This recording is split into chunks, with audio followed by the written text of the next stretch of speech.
Mas mataas raw ang tiwala ng publiko ngayon sa mga pulis ayon sa pinakabagong survey na inilabas ng Okta Research. Kinikilala naman ni DILG Secretary John Vic Remulla ang pag-aaral kung saan ipinunto nito na di hamak na mas ligtas ang Pilipinas ngayon kumpara noong nakalipas na 10 taon. Narito ang aking report.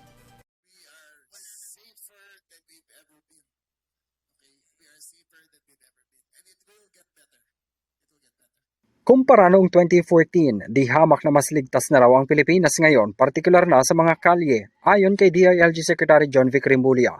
Partikular na tinukoy ni Remulla ang pagpapatupad ng Philippine National Police ng Safer Cities Initiative kung saan nakatulong ito sa pagbabawal ng mga nagiinuman sa kalye at nakahubad ng damit pangitaas.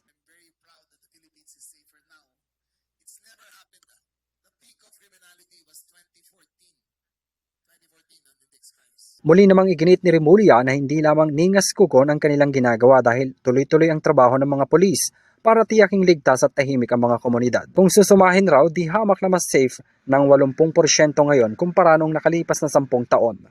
Bagamat aminado si Remulla na may mga naitatala pa ring krimen sa ilang lugar, hindi raw tama na sabihing buong Pilipinas ang hindi ligtas.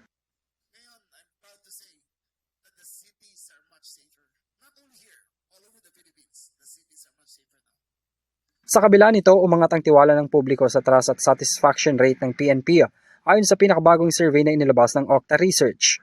Sa resulta ng pinakahuling tugon ng MASA, nationwide survey ng Okta, nakapagtala ang organisasyon ng 63% na trust rating at 61% satisfaction rate para sa unang bahagi ng taong 2026. Lumabas 63% of respondents. This is the same survey na na-mention ko about impeachment.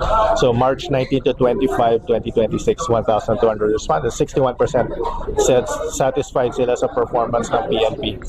And 63% said tiwala sila mataas pa rin yung tiwala nila sa PNP, which is good for our uniformed personnel. Ang nakakagulat dun, ang pinakamataas nasa Mindanao na nagsabing mataas yung tiwala nila sa PNP. Posible rin daw itong mabawi at bumaba kung magkakaroon ng malaking iskandalo ang PNP. Sa pahayag naman ni Remulla, ipinagmalaki nito ang trabaho ngayon ng polis dahil sa maayos na liderato nito kung saan hindi na raw umano nasa listahan ng problema ng mga Pilipino ang criminality.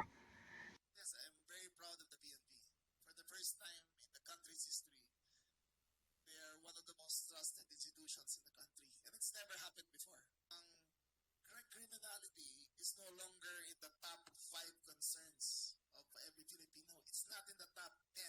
It's in the 12th of concerns already. Kabilang anya sa mga naging dahilan ng umano'y pagbabalik ng tiwala sa mga pulis ang pagkakalansag nila sa mga sindikato, ninja cops, kidnap for ransom at mga Chinese na nagmula sa mga pogo. 90% ng kidnapping sa Pilipinas dahil sa Chinese. Nahuli namin lahat yun. Yung pumutol ng daliri, nahuli namin yun.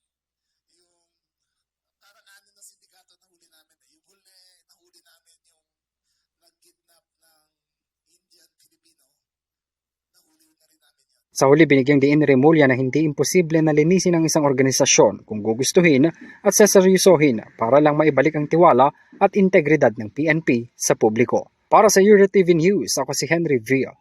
Nicolas, sumasaludo sa bawat Pilipino.